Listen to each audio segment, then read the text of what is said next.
하나님의 저울이라는 제목으로 말씀의 은혜를 나누도록 하겠습니다. 우리 그리스도인들이 반드시 가져야 될 아주 중요한 세계관이 있습니다. 세계관. 그것은 바로 종말론적 세계관입니다. 이 세상은 종말을 향해 가고 있다. 그런 것이죠. 우리 각자 개인도 종말을 향해 나아가고 있다는 것입니다. 그래서 모든 나라와 모든 개인을 하나님이 주관하시고 그 역사를 하나님이 인도하신다는 것이고, 그리고 반드시 하나님의 심판이 있다는 것인데, 중요한 것은 하나님께 대한 믿음을 가진 사람은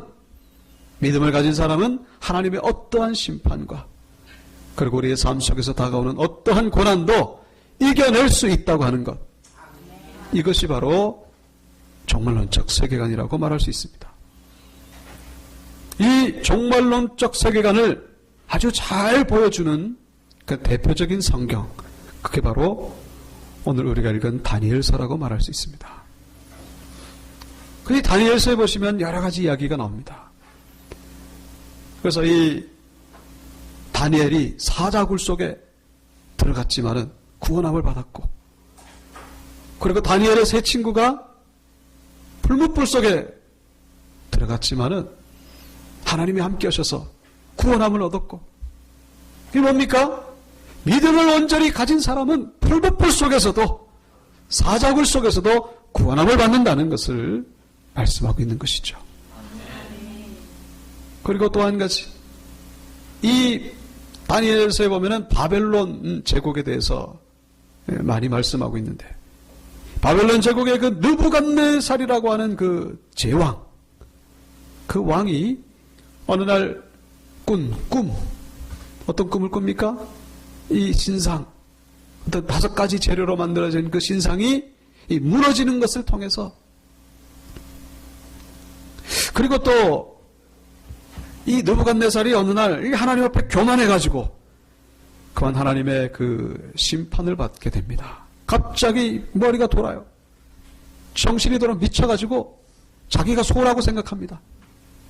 그래가지고 들판 하나 가지고 풀을 뜯어먹고 왕의 자리에서 쫓겨나가지고 그렇게 7년 동안이나 이슬을 맞으면서 들판에서 살다가 결국 나중에 돌아오게 됩니다만, 이 느부갓네살이 깨달았죠. 이 정말로 이 바벨론 제국을 통치하는 분은 내가 아니라 하나님이구나. 하나님이 이 나라의 정말로 진정한 왕이구나. 이러한 사실을 통해서 모든 나라 역사의 주인은 하나님이시라는 사실을 다니엘서에서는 우리에게 보여주고 있는 것입니다. 자, 그리고 오늘 우리가 읽은 본문에서 또 다른 교훈을 우리에게 말씀해주고 있습니다. 그게 뭐냐면 바로 하나님의 심판에 대한 이야기죠. 하나님은 모든 나라와 모든 사람을 하나님의 저울로 달아보시고 그 무게의 경중에 따라서 하나님은 정확하게 심판하신다는 사실을 우리에게 말씀해주고 있는 것입니다. 하나님의 저울로 달아보신다는 거예요.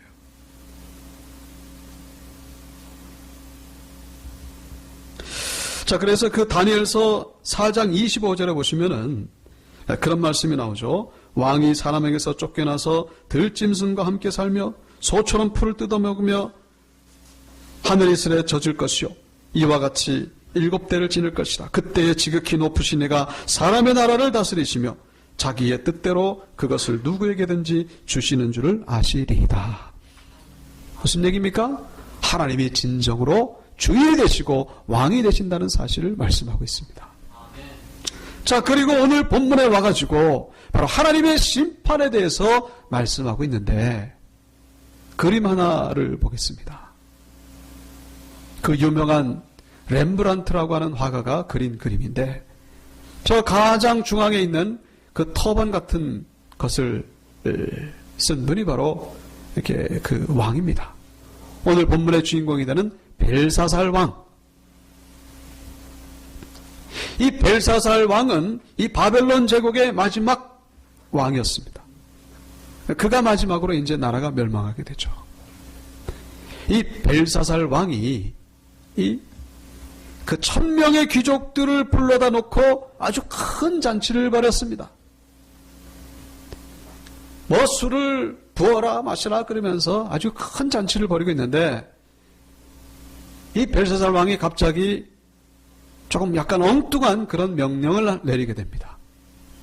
여봐라, 저 이스라엘 예루살렘에서 가지고 온 금그릇, 은그릇을 가지고 와라. 거기다가 술을 부어서 우리가 마셔야 되겠다.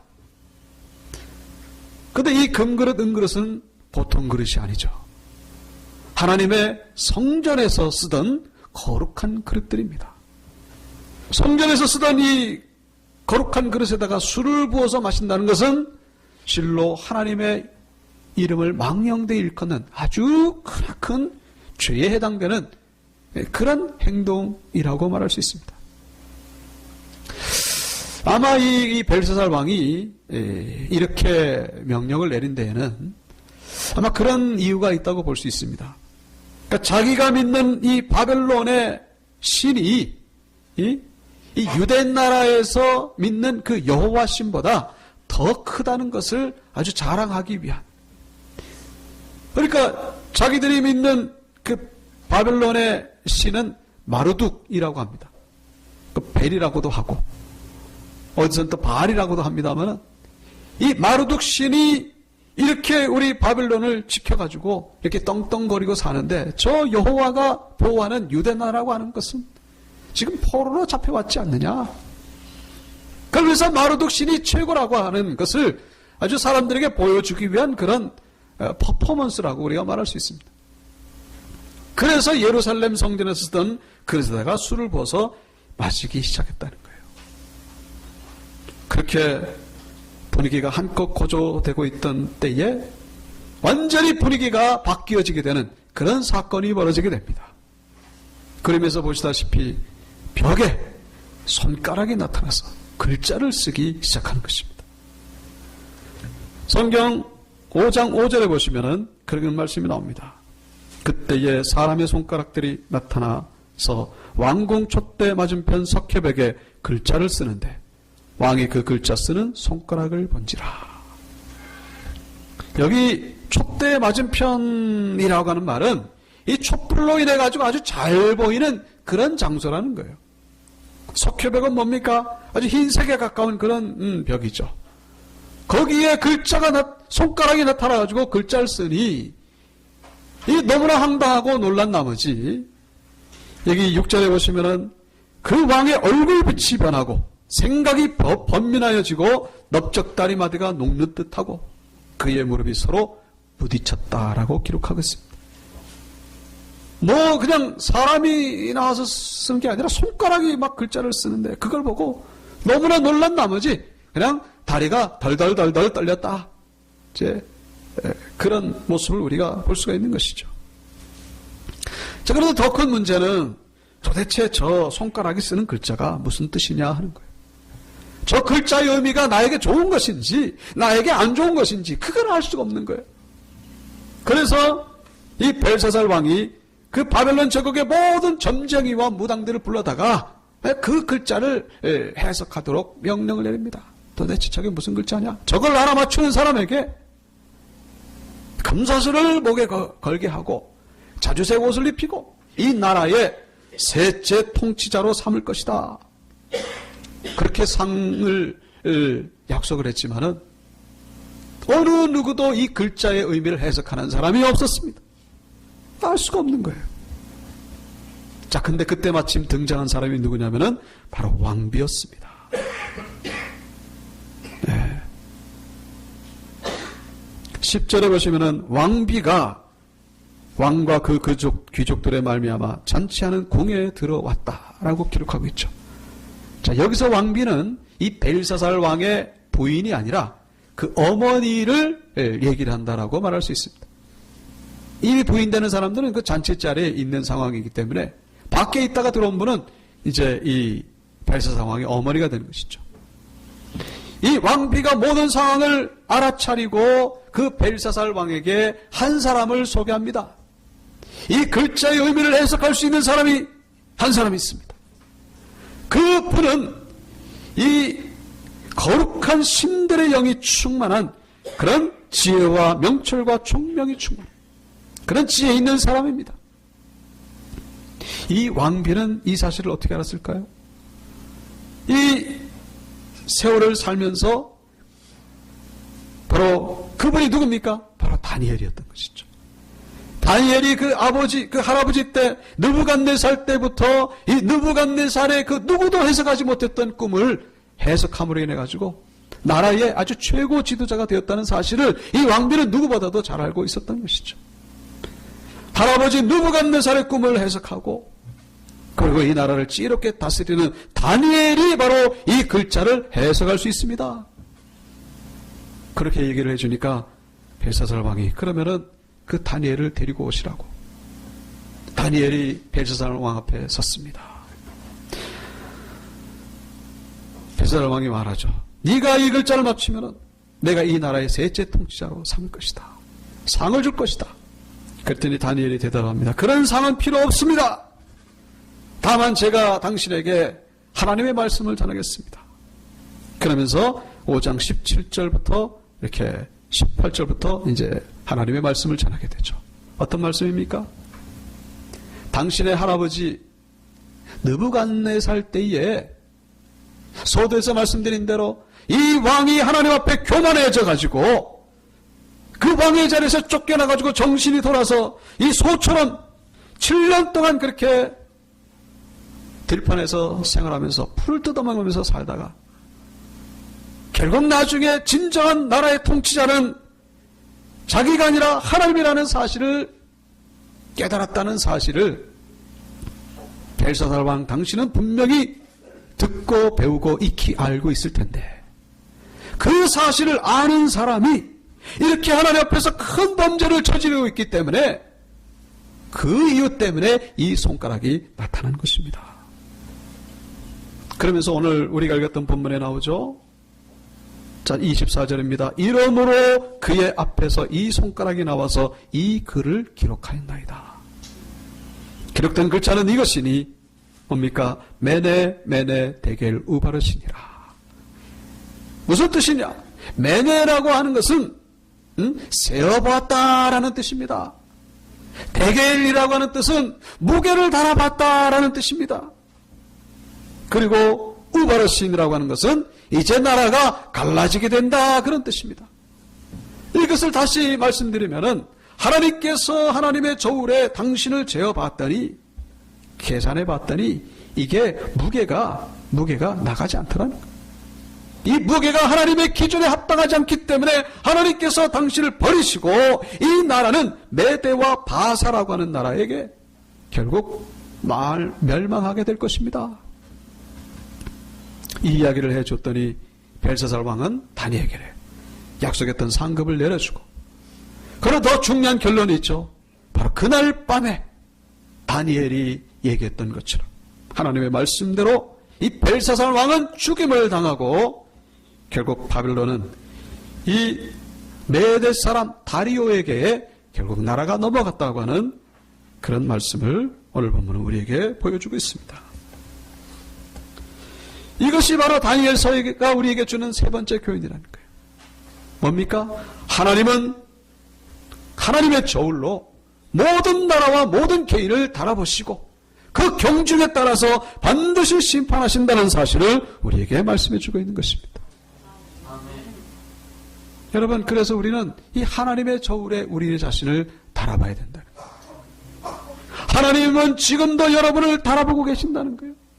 저울로 달아보신다. 이게 지금 되나 안 되나. 저한테 그 100g, 1g까지 잴 수 있는 그 저울이 있습니다. 이거는 뭐 조금만 올려놔도 아주 수치가 금방 올라갑니다. 이제 그 음식 만드는 데 쓰는 그런 저울이죠. 제가 뭐 필요해가지고 이제 저울을 샀습니다만은 이거는 보통 저울하고는 달라요. 100분의 1g까지 잴 수 있는. 그러나 하나님의 저울은 그보다 더 세밀하고 더 정확하다는 사실을 우리가 여기서 묵상할 필요가 있다는 것입니다. 여러분, 하나님의 저울에 우리가 합격하는 자들이 되어야 된다는 것입니다. 하나님의 저울에. 그래서 우리는 먼저 가벼운 사람이 되어야 된다. 우리의 몸무게가 가벼워야 된다는 거예요. 육신의 몸무게가 아니라 우리 영의 몸무게가 가벼워야 된다는 것입니다. 여러분, 우리가 가벼우려면 어떻게 됩니까? 다른 것은 없고 죄의 짐을 덜을 때에 비로소 우리는 가벼울 수가 있게 된다는 것입니다. 하나님의 저울로 달아봤더니 이게 100kg, 200kg. 우리의 육신은 40kg 나갑니다마는 하나님의 저울에 달아봤더니 200kg 나가는 사람이 있고, 그리고 우리 육신의 몸무게가 100kg 거구이지만은 하나님의 저울에 달았을 때에 깃털보다 가벼운 사람이 있다는 거예요. 뭡니까? 바로 죄의 문제 때문에 그렇다는 것이죠. 이 세상에서 가장 무거운 짐은 바로 죄짐이라는 사실을 우리가 잊어서는 안 된다는 거예요. 여러분, 우리 안에 죄가 있으면요, 하나님의 저울에서 이게 수치가 올라가는 거예요. 죄를 버리지 않는 한 우리는 하나님의 저울에서 불합격하게 된다는 사실을 우리가 절대로 잊어서는 안 된다는 것이죠.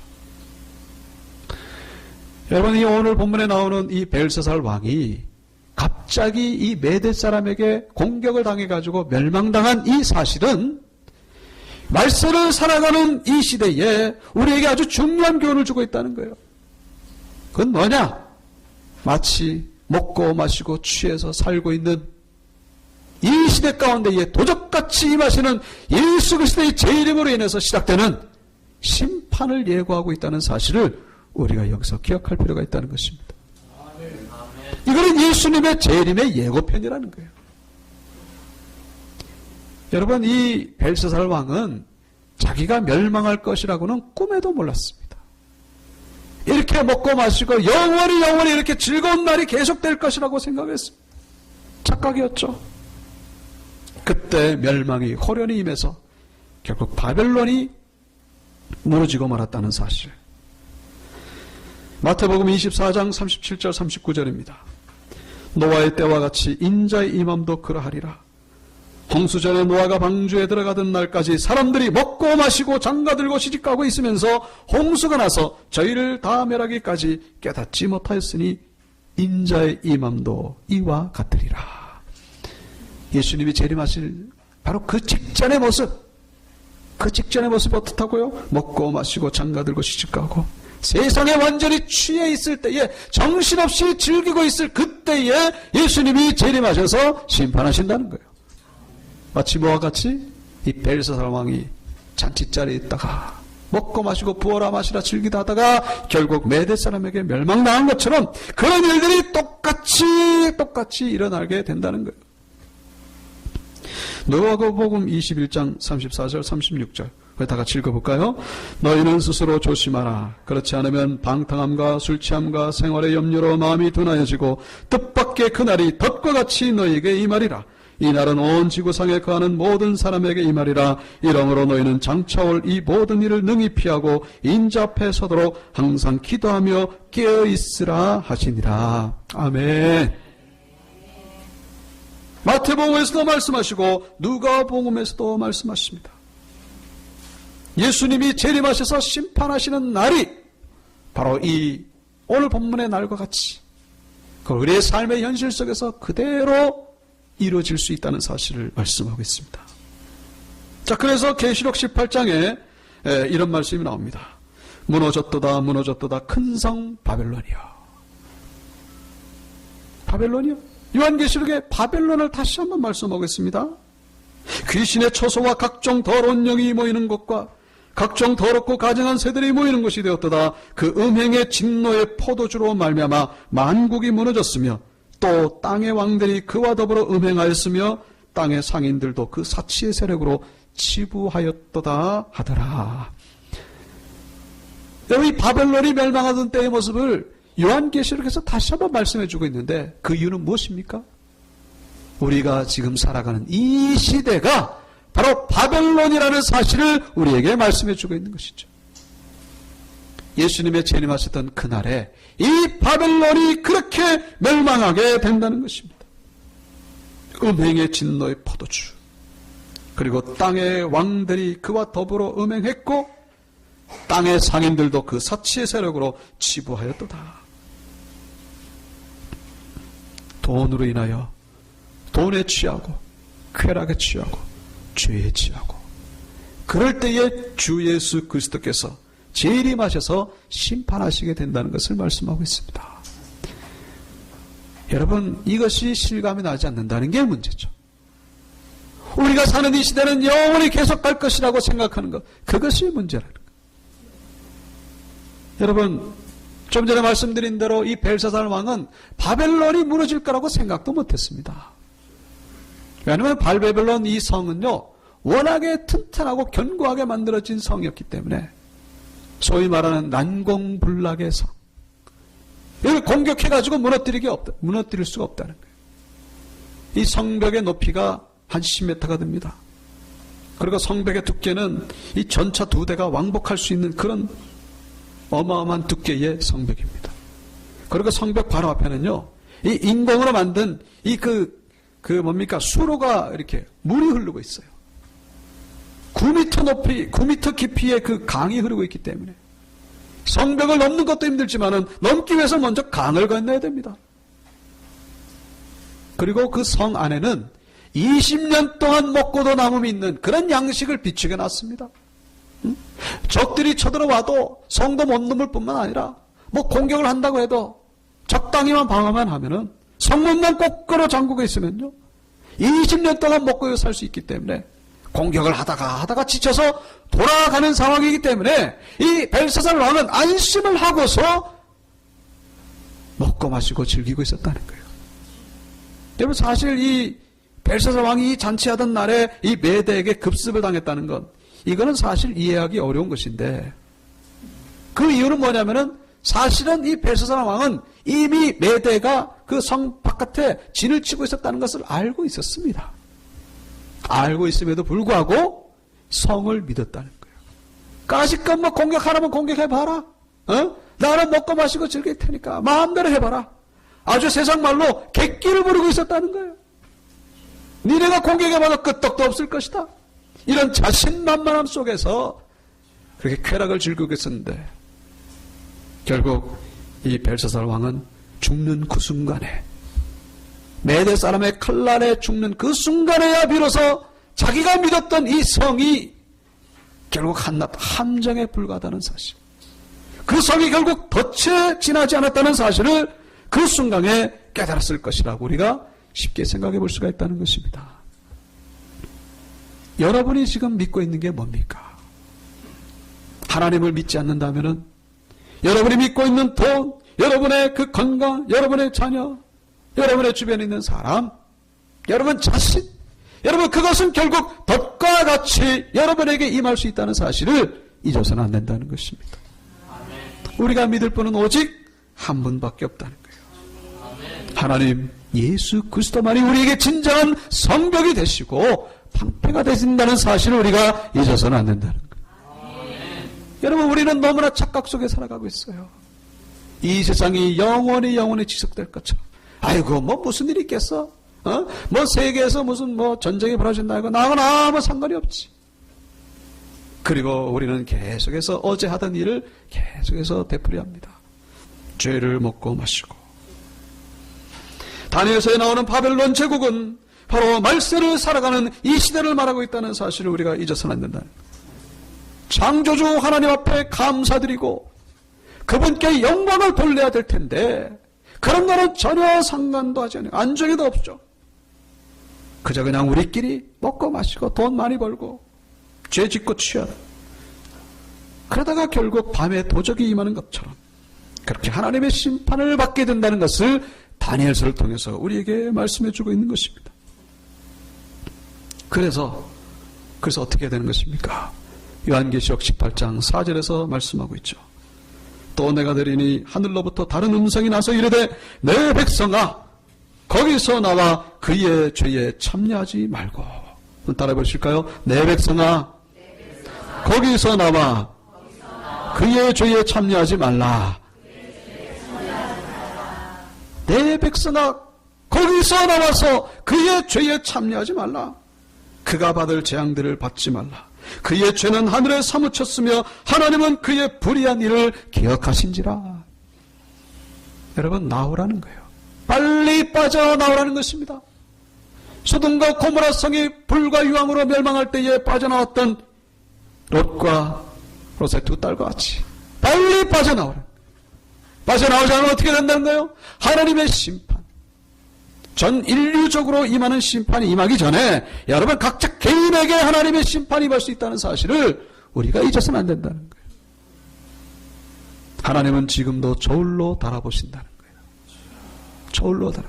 빨리 이 죄의 무거운 짐을 벗어버려야 된다는 거예요. 어저께 어떤 그 스포츠 경기가 있었습니다. 서울에서. 그 선수들이 이 몸무게, 이 개체량 통과하기 위해서 그 기준에서 넘어가면은 불합격되거든요. 그러면 실격, 그 게임에서 지는 거예요. 1g이라도 오버가 되면 안 됩니다.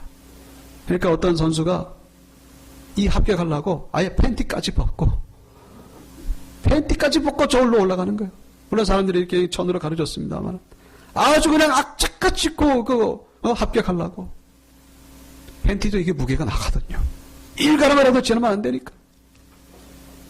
여러분, 그보다 더 중요한 것이 바로 하나님의 저울에서 합격하는 일인데, 우리가 이 죄의 짐, 이 팬티 같은 그런 가벼운 죄의 짐이라도 우리는 벗어버리는 그런 우리가 돼야 된다는 것입니다. 그럼 비행기 타려면 검색대 지나가죠. 거기는 금속 같은 것을 몸에서 떼버려야 됩니다. 그리고 금지된 물건은 가방에다 넣으면 안 됩니다. 우리 몸에 금속을 붙이면은 검색대 지나면은 삥 하고 소리가 나요. 그거 가지고는 절대로 그 상태에서는 비행기를 탈 수가 없죠. 여러분, 가방 속에 꼭꼭 숨겨둔 그 금지된 물건, 엑스레이를 통과하기 때문에 이걸 속일 수가 없다는 것입니다. 이거보다 더 정확하고 이거보다 더 무서운 하나님의 이 저울이 바로 천국문 앞에 있다는 사실을 우리가 잊어서는 안 된다. 속일 수가 없는 것이죠. 천국문에 이 검색대가 있다는 사실을 우리가 기억하시고 우리의 죄짐을 빨리 벗어버려야 된다는 것입니다. 오늘 본문에 나오는 벨사살 왕의 예를 든다면 우리가 버려야 될 짐은 뭡니까? 바로 교만의 짐이죠. 교만의 짐. 이 벨사살 왕이 얼마나 하나님 앞에 교만해졌는지, 하나님의 거룩한 성전에서 던 그 하나님의 이름을 완전히 망령되이 일컫고, 여러분, 정도의 차이가 있지만은 우리에게도 그런 모습이 있을 수 있다는 거예요. 무슨 얘기예요? 진정 내 인생의 주인은 하나님이신데 하나님 앞에 엎드릴 생각은 하지 아니하고 내 생각으로, 내 능력으로 내가 뭔가를 하려고 하는 것. 이게 뭡니까? 바로 교만의 죄라는 거예요. 교만의 죄지. 그러면 합격할 수가 없어요. 그 저울에서 내려오라는 거예요. 내려오라는 거예요. 너는 불합격이라는 것이죠. 우리는 엎드리는 자들이 되어야 된다는 것입니다. 우리 안에 미움의 죄짐이 있습니까? 누군가를 미워한다면 그 무거운 죄짐, 이것 또한 엄청난 무게가 나간다는 사실을 잊지 마시기 바랍니다. 사람이 볼 때는 뭐 인격적이고, 그러나 내 속에는 다른 생각이 있는 거예요. 그래서 우리는 이 하나님의 저울에서 우선 이 몸무게가 가벼워야 된다는 거예요. 그리고 또 한 가지가 있죠. 두 번째로 몸무게가 무거워야 된다는 거예요. 하나님의 저울은 두 가지를 동시에 재는 거예요. 첫째는 가벼워야 되는 것이고, 둘째는요, 무거워야 됩니다. 뭐가 무거워야 될까요? 예? 이 믿음의 무게가 나가야 된다는 것입니다. 믿습니까? 이 믿음을 재봤더니 이게 바늘이 안 올라가. 이게 어떻게 된 게? 예? 이거는 뭐 아주 깃털보다도 더 가벼워가지고. 어떻게 된 게 믿음이 있긴 있는데 그냥 후 불어버리면 날아가버릴 것 같은 그런 믿음. 여러분, 우리의 믿음을 우리는 빨리 무거운 믿음, 하나님 보시기에 합격할 수 있는 그런 믿음으로 키우는 그런 성도들이 돼야 된다는 것입니다. 무거운 믿음. 정말 우리에게 믿음이 있다면 그렇게 살지 않는다는 거예요. 우리 삶을 통해서, 우리 행실을 통해서 우리의 믿음의 무게를 재어볼 수가 있다는 것입니다. 하나님 앞에 기도해서라도 우리 믿음을 키우는 자들이 되어야 된다는 것이죠.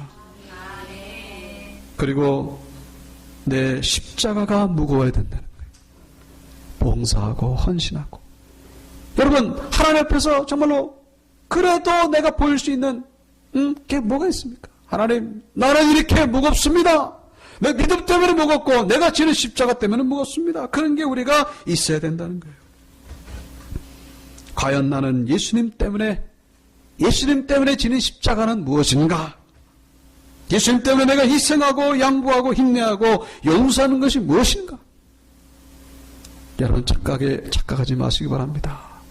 나는 무거운 줄 알았는데 하나님이 달아보니까 아닌 경우가 너무나 많다는 거예요. 4세기에 성자 율리우스라고 하는 사람이 있습니다. 이분이 어느 날 꿈을 꿨는데 천사하고 막 얘기를 하는 거예요. 근데 무슨 얘기를 했냐면은 내가 얼마나 주님을 뜨겁게 사랑하는지, 나는 정말로 주님을 사랑합니다. 막 그러면서 천사에게 얘기를 했더니 천사가 하는 말이, 그래, 그럼 네 마음을 한번 꺼내봐라.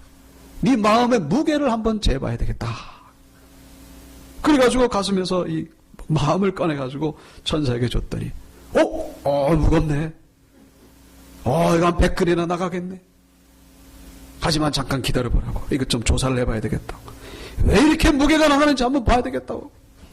그러면서 불 속에 탁 집어넣고 조사를 해봤더니 그 성분을 분석해 본 거예요. 야심이 25근,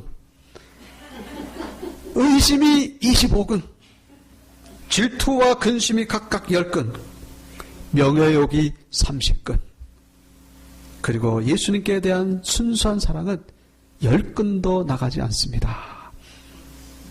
이 이야기를 들은 율리우스는 깜짝 놀랐습니다. 깨보니까 꿈이었어요.